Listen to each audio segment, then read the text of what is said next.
Jadi sekarang kita dah testing untuk periuk GIPP ni, kita goreng meatball. Okay, ni kalau goreng meatball confirm lekat kalau kuali biasa. Tapi kalau kuali GIPP boleh tengok boleh nampak memang tak ada kesan melekat langsung.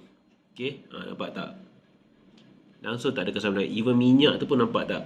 Dia tidak kata apa spread melekat kat kuali. Dia macam timbul macam tu. Jadi itu menunjukkan bahawa betapa dia kalisnya semua benda-benda yang lekat tu.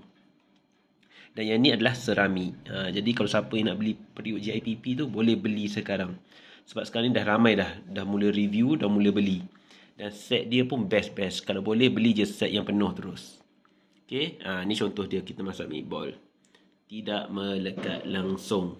Okay, tak ada kesan-kesan daging pun yang melekat dekat periuk ni. Elok je bersih. Nak cuci pun senang.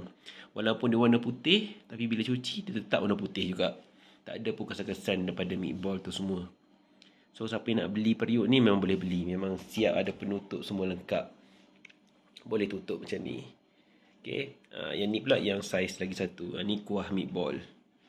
So kalau siapa yang nak beli periuk JVP ni, belilah. Memang untung sangat-sangat. Lagi-lagi kalau bulan puasa. Kan, boleh hidang tu atas meja macam ni. Dia cantik. Sebab dia punya pemegang dia boleh cabut.